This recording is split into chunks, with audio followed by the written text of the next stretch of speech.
is Landed in Leadership and Enlightenment, a podcast where the guests are exceptional humans that have faced their fears to crest into their best selves, growing into a way they can help their communities, creating opportunities, and sharing their secrets and their tips that they learned along the way.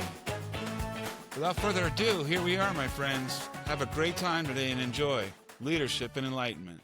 It's called being player one. I like that. Yeah, realizing like we're not necessarily living within the construct of the body. The body is like a meat bag.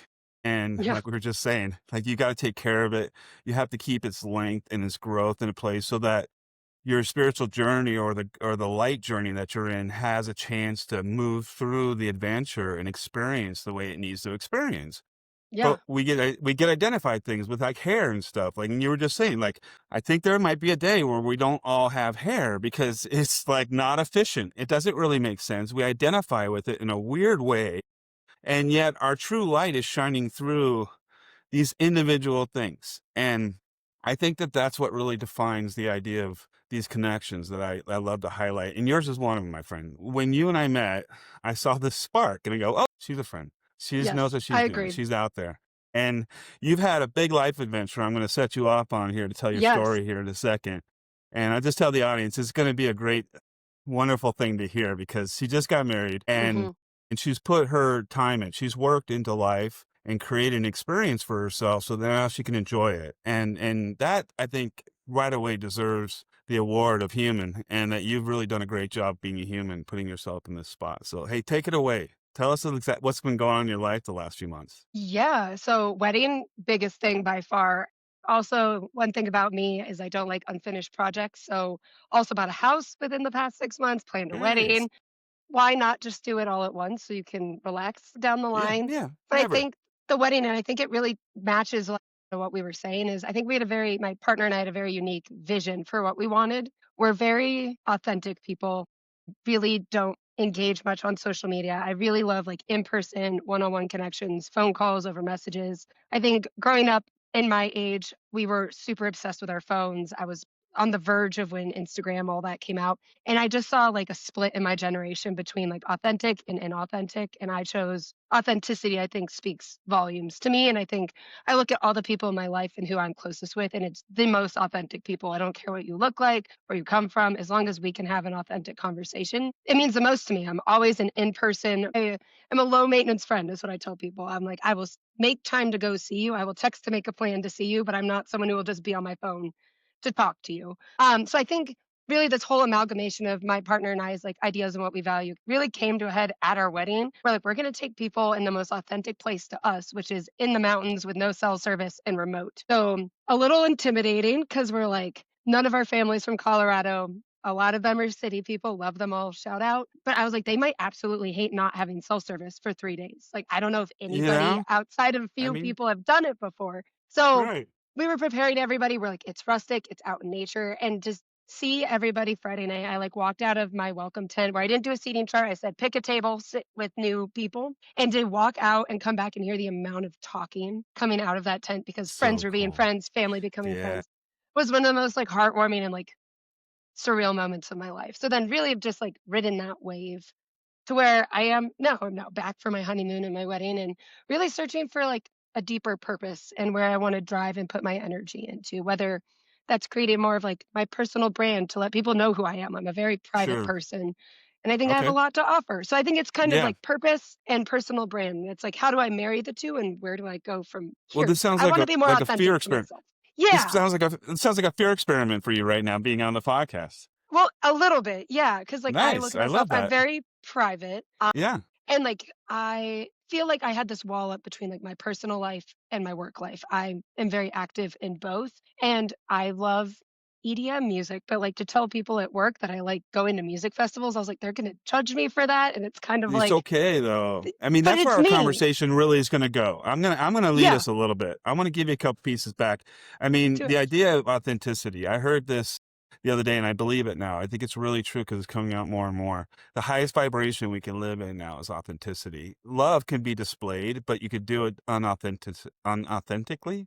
Mm, And so to be authentic and love at the same time is your strongest vibrations. Finding ourselves, right? That comes back into this ideal. And when you're describing your friendships, I call those my 8-year-old friends now. Like you would do, they could anything. say whatever they want to say to you and you would still ride bikes with them, or you might go home pissed off that night, but the next morning you're wide awake, ready to go again with these guys. And you don't really care. And I think that we need to make more room in our lives for 8-year-old friends. Like we so structure our lives around this idea of the 5 or the 7 that are going to Mhm. drive us to this greatness. But we forget about, our friends around us that really matter. And I got a friend of mine next door. Yeah, I call him my cowboy. You know, Yeah, I live on 5 acres next to this guy. He raises cattle and, like, pigs and stuff like that, and so, like, when him and I shoot pool tonight on a Friday, it's gonna be an interesting conversation because his whole week has these dramas, and he's a milkman too, to throw everything into this. His name Calvin. It's Wears many amazing, hats. man. I'm telling you, he's a milkman that raises and he uses his whole ecosystem of Reno to bring in food into it and things like that.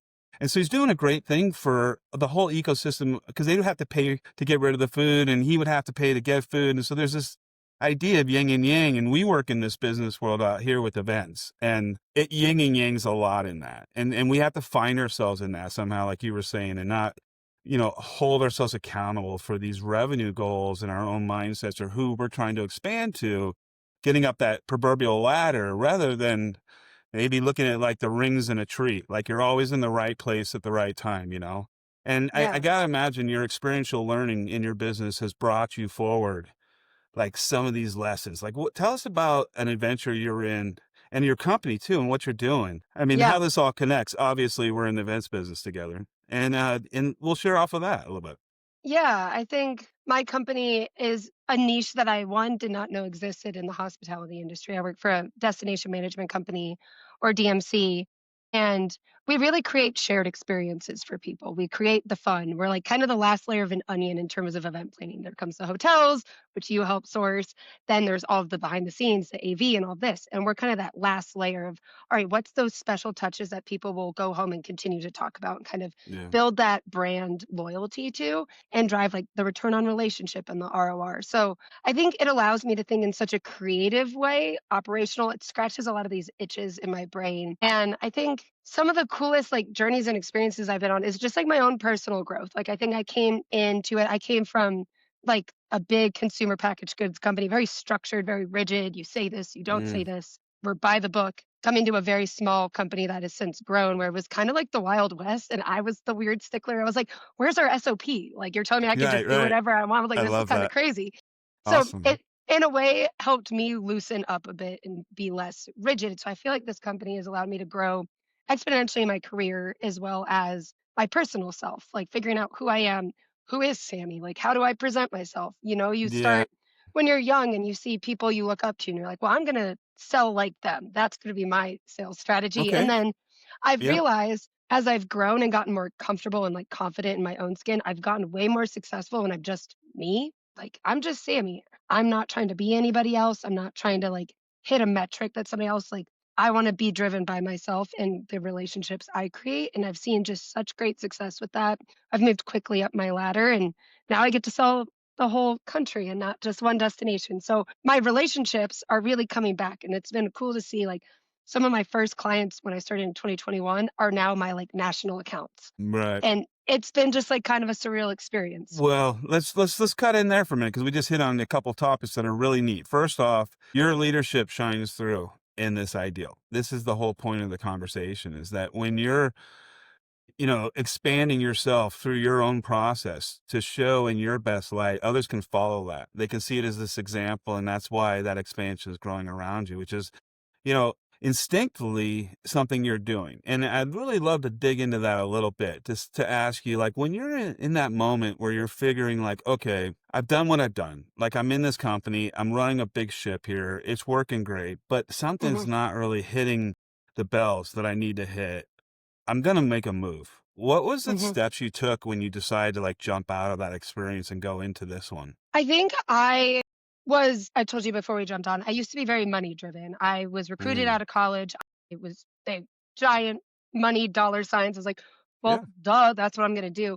And I woke up every morning and I hated going to work. I did not like the Mm, product I sold. I didn't enjoyed the company culture. I was like, it's not worth getting a paycheck to be miserable every day. I looked at we talk about friendships. I have some of my closest friends are out there chasing their dreams. My one friend Mhm. is an editor for an outdoor magazine because she's like, I love nature, so I'm going to do Yeah. it. I have a friend who's like, I'm going to be the first operational manager for an NFL team as a woman.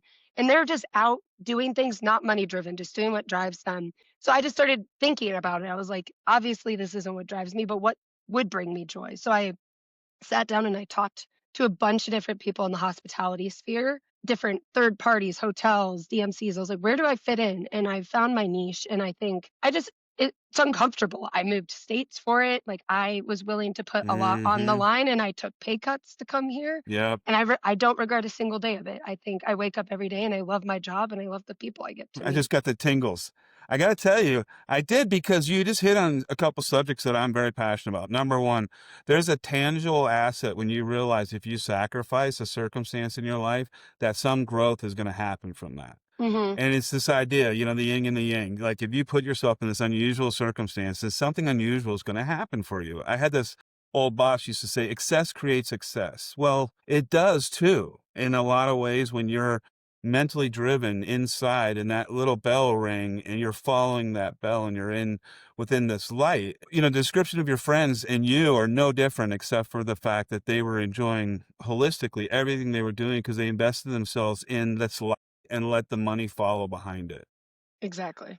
And that's when you take the ceiling off, when you take the lid off of it. That's the same kind of feeling I left when I left the casino industry is, I had worked my way into this career that everybody around me should think I should celebrate. And I felt like I had this hat on. I couldn't get up around it and I needed to take it off. And when you make that move, you're proverbially burning the boats and you take off and sail into your new direction. It's scary. It's not something that, comes easy.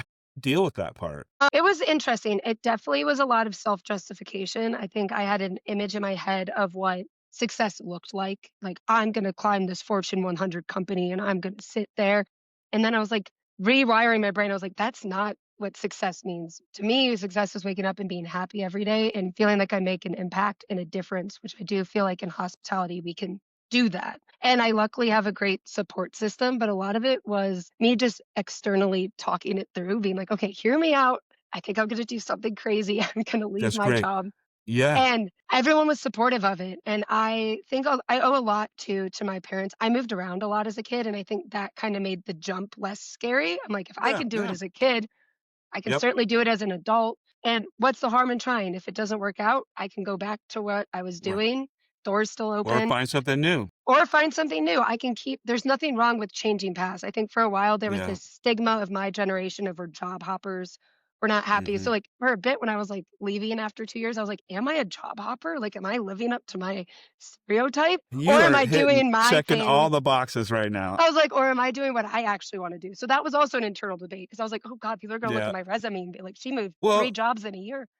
let's talk about that for a minute. I think you're like I just passed by four other great topics just to settle in on that one because I think this is really important to the audience. I think in a couple years you could have, and no offense to anybody who's working on a college degree and you're a professional and you have a direction in it, but I think if you have a 20,000 followers in your social media audience versus a candidate that has a college degree, that we all know who's going to get chosen in that job Hmm. because they have to be able to market that employer immediately. And that's going to be the most valuable thing in the future for everybody to realize is like, look, it's not a matter of if or when we want to be a part of our social media community. Hmm. It's how long it's going to take for you to make that decision to jump in and realize the value in it. And I'm an old dude. I came out of my my industry with 500 people in my LinkedIn account. Yeah.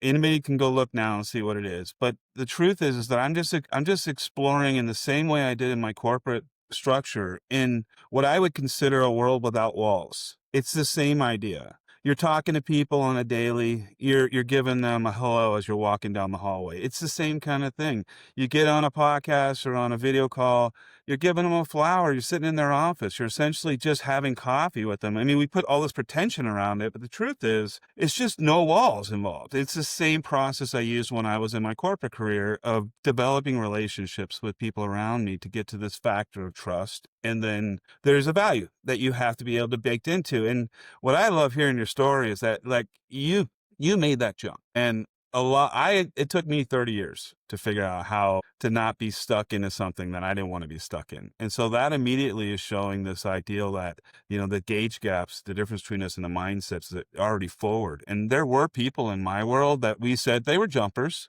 but I have to admit I was loyal and I didn't walk away with a gold watch or Yeah. anything. I literally got to keep my phone number. And that's just the truth. I'm not being bitter about it. I No. loved the opportunity I was in. I learned so much from it. I wouldn't be where I'm at today if it wasn't for that.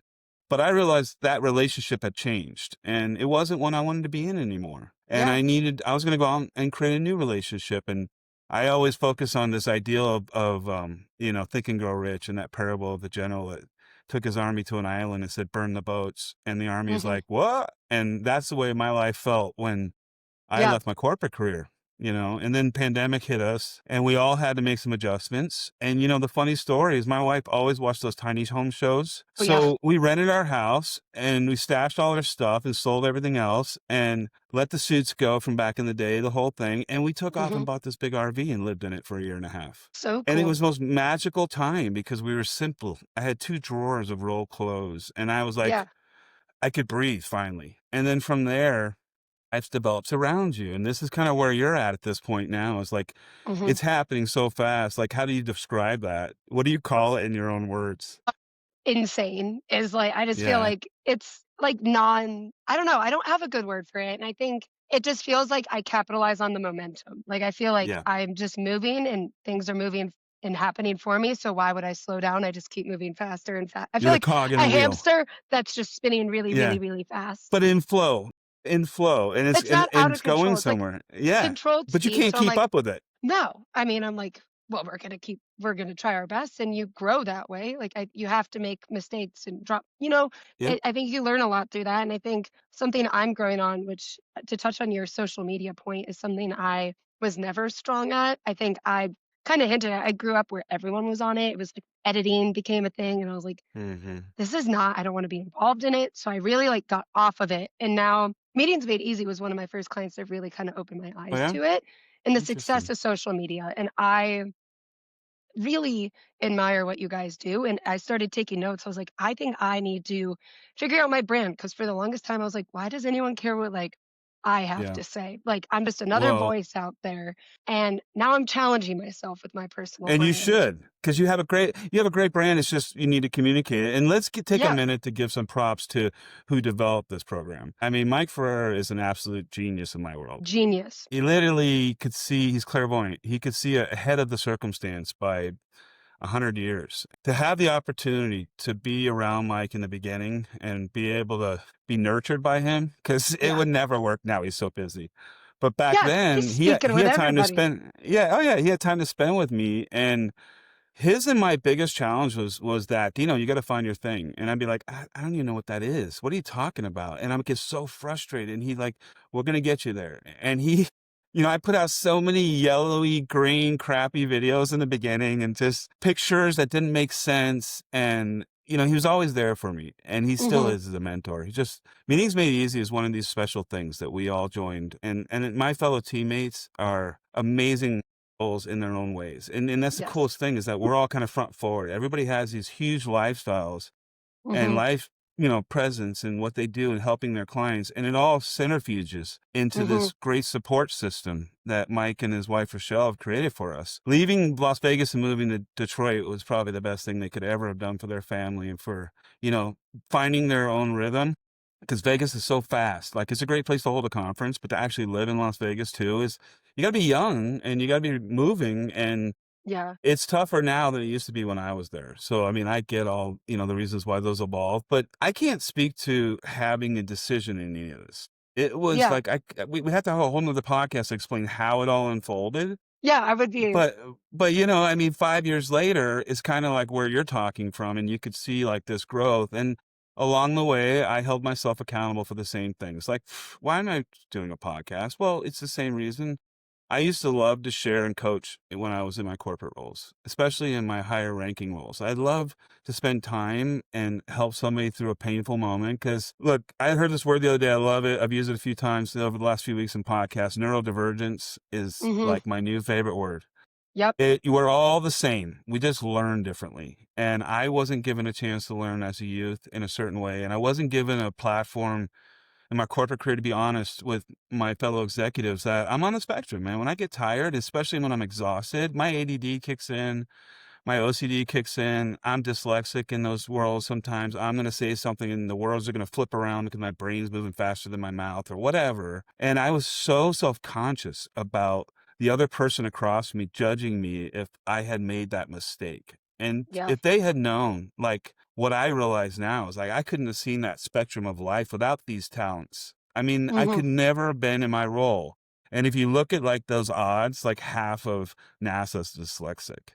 A lot of Yeah. the world leaders are dyslexic because it's a perception of perspective that we're able to hold and align in our minds and find ways for this information to be categorized differently than a linear thinker. And I think the events world's full of us. That's why we I love do it too. and why we why we get along so well, and It's a very especially why we special love to meet person. on site. Yeah, Yeah. because we know how to, you know, exactly. Well, look, your life is going to be amazing. You're going to end up doing everything you're doing. My biggest respect is the fact that you shared some places in your life today that are vulnerable for a lot of others out there that are shooting for the stars and they're using a monetary goal as their, point of reference. And it's not going to lead to this place of fulfillment. I know you have to go through and experience it because we all did to get there and go, oh, okay, let me try something else. I got to go inside. Yep. I'm a master out here. I can do everything, I need to do in the physical world, but I need to now go in and kind of get a hold of myself in there and Yeah. find a way to, stand on my own 2 feet and be a part of the equation that brought me here instead of being in this equation. Maybe the experiencer, I like to say a lot of times instead of the experience. What's something you would leave everybody with as your final note in this amazing conversation today? I think I a big takeaway, I ended up working with a, like, health coach. I had a double jaw surgery a couple years ago and really had to, like, figure out who I was coming out of that because it was way more mentally taxing than I was prepared for, and I really spent time on, like, what brings me joy. And I sat down and I wrote a list of anything that came to mind in a minute of things that if I do this, it makes me happier. And I really landed on, like, 2 things, and it's making other people happy and making them feel included, I think is something that really brings me joy, and being outside in nature is another. So now I try to figure out ways to incorporate that into my work week, whether it's I work a full week and I just need to get out into my mountains and hike for a day and it settles me and it recenters me. And I think it's okay now more than ever to not be 100% reachable at all times. I think everyone needs some time to step back, reset, and whatever brings them joy. If it's couch rotting and watching reality TV, do it. If it's being outside, I think just really prioritizing yourself in almost a selfish way because you can't show up your best if you're not feeding No, and filling your own cup. absolutely. Absolutely. You have to love yourself first before others. Your nature is going to be to give yourself to others after that and taking that self time. This is obviously the natural conversation that brings us forward and why you're a leader and why behind a leadership enlightenment, it shines through. Your title, your life, your job has nothing to do with how you're representing yourself in life. And people get to follow that. And that's really special. I'm proud to know you as a friend. I Me can't wait too. to hear how things develop. And I know we've got obviously a lot of business that we're going to do in the near future too. Yes, we are. The Well, universe no, loves this us is both. it's been a great conversation and really enjoy just I don't know, your thought leadership. It's always thought provoking. I leave our conversations and continue to noodle on them. And then I feel like now I'm Yeah. gonna start texting you and be like, have another epiphany that came out of our Well, I'm going to be conversation. here. We're going to have another podcast around that. I mean, it's just, that's the whole point. All right, my friend. I'll talk to you soon. Bye, Dean. Well, there we go. Another amazing example of the universe working in its magnificent way today. Appreciate you showing up and look forward to seeing you again at Leadership and Enlightenment.